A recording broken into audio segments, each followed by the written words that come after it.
was just wild. It's really hard to explain it to an outsider. These cryptocurrencies just kept going up in value, just every single one. It didn't matter which one you bought, it just went up. And turning $30,000 into over $1 million in the space of 10, 11 months, it was hard to get your head around. I was very lucky and I got in early, and it wasn't going to stop at $1 million. I was going to make 5, 10 million. It didn't work out like that, but I just got swept up in it all.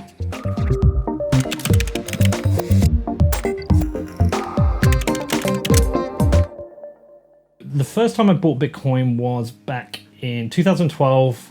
One of my friends phoned me up and said, Pete, there's this website you can buy drugs. It's like Amazon, but for drugs. Weed, heroin, cocaine, crack, like every single drug you could think of. I was like, okay, I'm going to buy some weed. But I had to get some Bitcoin.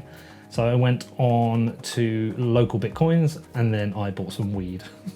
And it was a bit like, this is mental. And then at the end of 2016, my mother, sadly, she was dying. She had ovarian cancer, and we wanted to treat her with cannabis oil. I bought some Bitcoin and went back and bought some cannabis oil for her. And sadly, it was too late. Mum died in early 17, and I was just sat at my dad's house in Ireland, and I'd gone to sell this Bitcoin back, and then when I went to sell it back, there was this other thing called Ethereum. And I was like, oh, what's that? Did some Google searches, and it seemed to me like there was this new flourishing crypto industry, whereas before it was just Bitcoin back in 2012, 13. Ethereum is the do-it-yourself platform for decentralized programs, also known as dApps, decentralized applications. And I was like, okay, this sounds kind of interesting. I think I'm going to invest and I'm going to try trading. And I did, and spent probably at least a year, close to a year trading. It's got a kind of a wild year, really. I put $32,000, I think £25,000 at the time in. I bought a bunch of Bitcoin and a bunch of Ethereum, and the Ethereum I bought was like $9 when I bought it, and then it rockets up to $150, and I bought all these other cryptocurrencies, and I've never made so much money in my life. There were some days you'd go to bed and you wake up, you've made $10,000, $15,000, $20,000. What the hell's going on here? It was a wild year. I think at its peak, I traded that, $32,000 up to equivalent of about $1.2 million in equity in the cryptocurrencies I owned. It was really hard to pick a losing coin back then. We suddenly got a lot of money. It gives you a lot of freedom. And I was traveling out to America a lot. I bought a new car. I bought a watch. I was treating my family to things. I was giving money to my family. I was going out to dinner. I was just living this really kind of good life. And maybe I'm an absolute idiot. Maybe I should have recognized it. Maybe I got greedy. I just wasn't overthinking it. Honestly, to answer how I was going to spend the money, truthfully, it's really embarrassing. You just sound like a dick. Genuinely, I made an inquiry to buy Bedford Town Football Club, which is where I live. It's just a small crap town. Our football team's crap. I always kind of thought I want to own it, so I made an inquiry about buying that.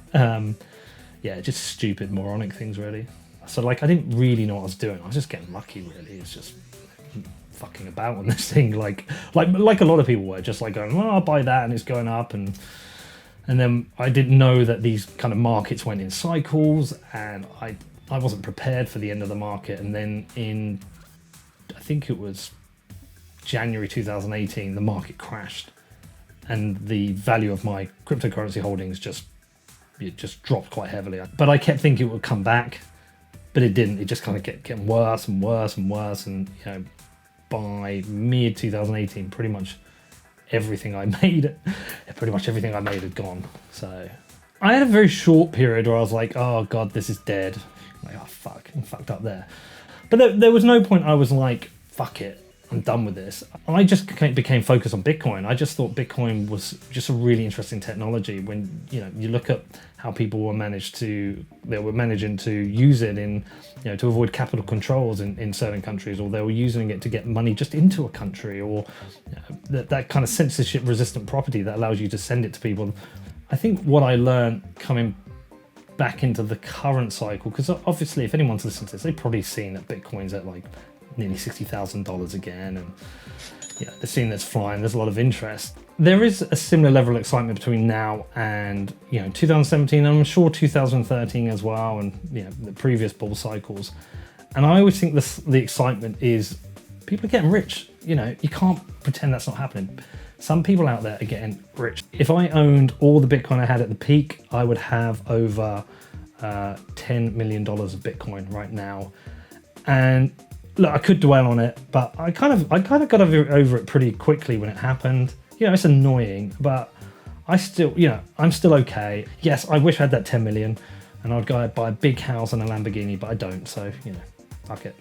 I came into this cycle a lot better prepared to be patient and invest in a much more patient and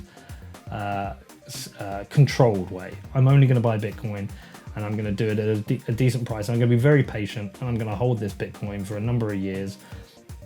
Discovering Bitcoin led me to starting a podcast, and that podcast has become something that's really lucky that so many people listen to it. Like, I'm just like some idiot from Bedford who started a podcast about Bitcoin with no real objective or plans at all.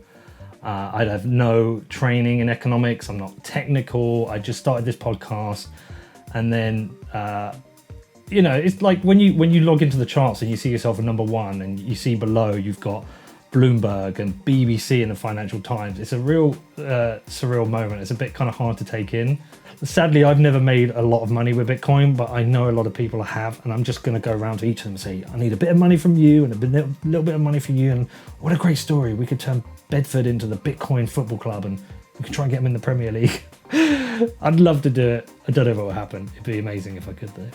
It's just changed my life immeasurably. I'm pretty sure I'm going to fuck it up at some point, but before I do, I'm going to try and enjoy it as best I can.